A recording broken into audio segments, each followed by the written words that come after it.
Hello besties, you're welcome back to my channel. So in this video we'll be learning how to make this beautiful dartless skirt with hip allocation method. Now you can see how nice it is on my dummy. Okay, it's bringing out the shape well. That's because of the method we use in drafting it. If you want to know how to get this done, the pattern draft video is already in my channel. This video is how to sew it, how to put it together. Okay, so now here is my pattern, the front and the back pattern. This is it. Now don't forget that this pattern is not carrying any allowance. I didn't add any. The only allowance that this pattern is carrying is the zipper allowance, which is indicated there. Then if you're making only skirt, from your waistline come down by ½ inch and connect it to the side, okay, just to give it a curve so that it relaxes very well. But I didn't curve it because I'm making a dress, okay, and I'll be attaching it to the upper part of what I'm working on. At the end of the video you will see the full video of the dress I'm working on. It's actually a very beautiful dress. If you want to know how to make it, after this video I'm uploading that video, okay. So now here is my pattern. I only have the short length of this pattern, and this dress I'm making is a long dress, so I need a full length of the skirt. Okay, so what I will do now, I will just go ahead, I'm just subtracting the half length from this skirt part I'm working on because I'm working on a dress. So whatsoever is left now, I'm just going to measure it straight down to extend the skirt. Okay, now this skirt pattern you're seeing on the fabric, it already has the waist, it has the hip, it has the underbutt. Like everything needed to make a skirt is done on this pattern. So I'm just extending it to the normal length that I need for this dress. Okay, so what I'm doing below is just to extend the fabric to the length I want. Okay, so this is what I have. What I will do now, I will measure it at this point.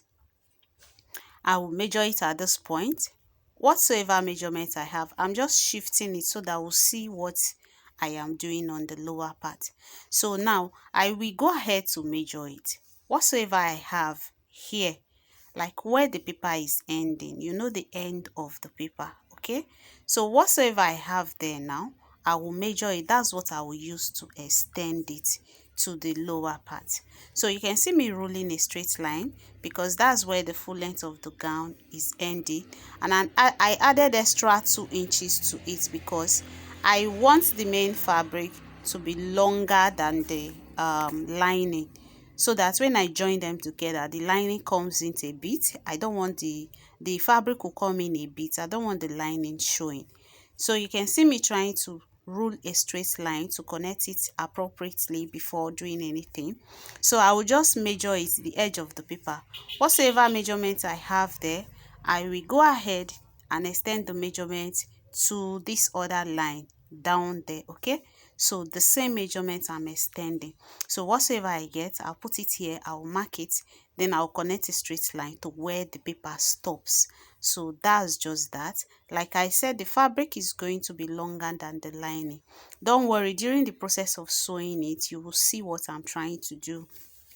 I do not just want the lining and the fabric to be equal. Okay, so that's why I'm making the fabric longer than the lining. So now the next thing I will have to do now is to go ahead and add 1 inch for seam allowance to the side. I didn't use 1.5 on this one. I added 1 inch for seam allowance to the side back. You can see me labeling it. This other side that has zipper allowance written on it, that's the center back, and I added 1/4 of an inch that we use to turn the both linings together. That's what I added to it. Then on the upper part I added 1/2 an inch that I will use to join the skirt to the upper part of the dress. Okay, so in case you are working on only skirt, you don't have to join it to a dress. You leave your pattern like this and you just make a band for the upper part. Okay, so you can see that I've extended all the allowance. I've extended it straight to the lower part. So the next thing I will have to do now is to go ahead and cut. Okay, I will just go ahead and cut it out. Then the same thing we did for the front pattern, we will be repeating it for the back the same thing we did for the back pattern, we'll repeat for the front pattern. Half inch we added to the upper part, then 1 inch for the joining allowance on the side. So after that, this is what we have. This is the front pattern on the table. I will go ahead to remove my paper from it, then turn with the lining. Now don't forget that the lining is shorter than the main fabric. So when you want to join your lining and your fabric together, first of all, just spread your fabric open like you see me do. So now you are not going to be joining your lining from the upper part this time, because the lining is shorter than the fabric. Okay, so you spread it, then bring your lining to the lower part as shown in the video, then join it with half an inch. Okay, you must have added your half an inch to your fabric while you were cutting. So after joining it, can you see what we have? The lining is way shorter than the fabric. Can you see it? So now drag the lining upwards again to meet with the edge of the fabric.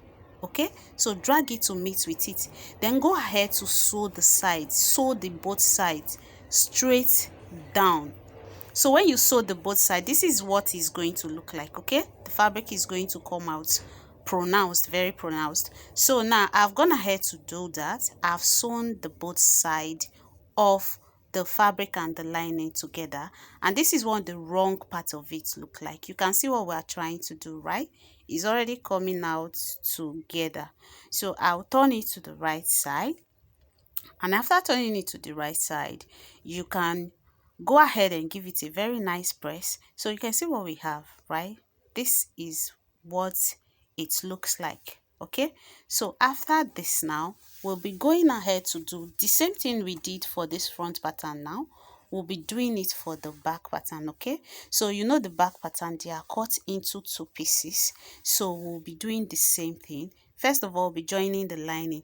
Now the lining of the back pattern and the lining of the front pattern, they are the same length. The front pattern fabric and the back pattern fabric, they are of the same length. So the same thing we did for the front pattern, I'll be doing it for the back pattern. Okay, but just make sure that you mark on your fabric which part is the center front and which part is the side front, because center back, because you know the center back is even way more curvier than the side back. Okay, because of the hip allocation we did. Go and watch the video if you've not seen it. So after that, now the same way we did for the front, go ahead and join it from the lower part, then join the sides together, and this is what we will have at the end of the day. So you can go ahead and flip it to the right side, then go give it a good press for the next step.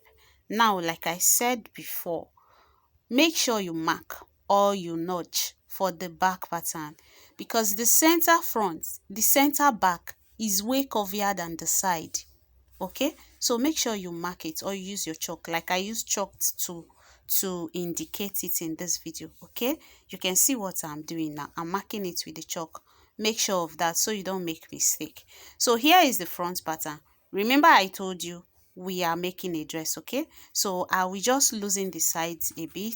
I will go ahead and attach the front to the front pattern of the skirt to the front pattern of the top. Is actually a tube bustier. If you want to see how I make it, after this video, that will be the next video I'll be dropping for us to see. I promise you, it's very detailed and very beginners friendly. Okay, so after attaching the front, this is the back. We will also go ahead and attach the back. The back skirt pattern will be attaching it to the upper part also. Okay, so I will just go ahead and do that off camera, since the back is not part of what we are working on. So I will just attach it, attach the other side also. So after that, this is what we have. We've gone ahead to attach it. So now we want to sew the sides together. Don't forget we added 1 inch as seam allowance. Okay, so now by the time I place the both sides together like this, I will go ahead to my machine and run 1 inch allowance straight down. On the other side, 1 inch allowance straight down. So after that is done, this is what it looks like. The center back is still open. and that's what I'm spreading like this. Okay, so what you have to do is going to carry a slit. Okay, so fold the center back, just fold it back, and fold it together. You can see what I'm doing. Okay, so after that, just place it on each other so that you can get the right marking. You can actually hold it down with your pin if you want. So after folding it, you spread it down, then determine where your zipper will end. Okay, bring your zipper and use it to mark on it, like where will the zipper end when you want to sew. Okay, so where my chalk will be, that's where the zipper will stop. It means the stitches I'm taking downwards is starting from there. Okay, so and you know the zipper allowance is 1.5. So after marking that point, the next thing I want to do is to determine how long I want the slit to be. Okay, so from the end of the gown, from the lower part, like the edge of the gown, the hem of the gown, I will measure upwards. Here I use 15 inches for the slit. Okay, you can, if you want it higher than that, you can increase it. It depends on your choice. It's all based on preference. Okay, so I use 15 inches upwards. So I'm now connecting the line from where the zipper will stop straight to the 16 inches where my slit will be starting on from. I'll go ahead and run a straight stitch on it. So here I've gone ahead to run the straight stitch on it, and this is what we have. Okay, so I'll flip it to the right side. So this is what we have at the moment. So the next part like this now is just to go ahead and attach my zipper to the remaining part. Can you see the zipper part? I'll just attach my zipper to it and we are done with the dress. So this is the final outcome of the dress. You can see how beautiful the bustier is. If you want to know how I made this, watch out for my next video. Turn on your notification bell so that you'll be notified when I post the video. Thank you so much for watching. I really appreciate your time. Bye.